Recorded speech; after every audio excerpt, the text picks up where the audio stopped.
இந்த நாளும் வாங்கிட்டோம், அதை மீறி ஆரம்பிச்சுட்டாங்க அப்படின்னா, அவங்க மேலே நம்ம தண்டனை வாங்கி தர முடியுமா? இல்லை காம்பன்சேஷன் கிளைம் பண்ண முடியுமா சார்? பொதுவாகவே இதுவும் ஒரு திருட்டு தானே. நம்ம வந்து நம்ம பாக்கெட்டில் இருக்கிற ஒரு பணத்தை திருடுனா அது என்னவோ, எப்படி கொள்ளையடிச்சா நம்ம பேங்க்கில் இருக்க பணத்தை எப்படி கொள்ளையடிச்சாங்களோ அது மாதிரி தான். இல்லை நம்ம பொருளை களவாண்டாங்கன்னா அது என்னவோ அதே மாதிரி தான் இந்த பேட்டன்ட்ன்றது.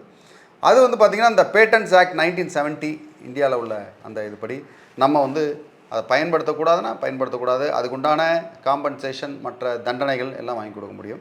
அதே மாதிரி TRIPS agreement, WTO, okay, international agreement. இது நம்ம நாட்டில் இல்லாமல் வெளிநாட்டில் ஒருத்தர் திருடுறாரு அப்படின்னா அந்த இன்டர்நேஷ்னல் பேட்டன்ட் ப்ரொடெக்ஷன்லேயும் அந்த லா படியும் உங்களுக்கு வந்து கிடைக்கும். ஒரு உதாரணத்துக்கு இந்த ஊரில் நீங்கள் சென்னையில் பேட்டன்ட் அதை பண்ணிட்டீங்க, அது உலகளாவிய லெவலில் நீங்கள் ரெஜிஸ்டர் பண்ணி வச்சுக்கிட்டீங்க.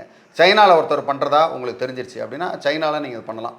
இர்ரெஸ்பெக்டிவ் ஆஃப் என்ன இருந்தாலும் சரி, அவருடைய தொழிலை வந்து இங்கேருந்து அங்கே முடக்க முடியும்.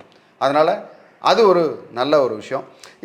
இந்த மாதிரி கண்டுபிடிப்புகள்லாம் பார்த்தீங்கன்னா 20 வருஷம் வரைக்கும் நீங்கள் உங்களுடைய பாதுகாப்பில் வச்சுக்க முடியும். அந்த பாதுகாப்பு கிடைக்கும். 20 வருஷத்துக்கு மேலே அது வந்து ஒரு பொது உடைமையாக்கப்படும். ஏன்னா நம்ம வந்து ஒரு பொருளை தயாரிக்கிறோம்னா அது நம்ம மட்டுமே ஆண்டு அனுபவிச்சுட்டு அதுக்கப்புறம் நம்ம போனதுக்கப்புறம் மறையக்கூடாது அப்படின்றதான் இதோடைய இது.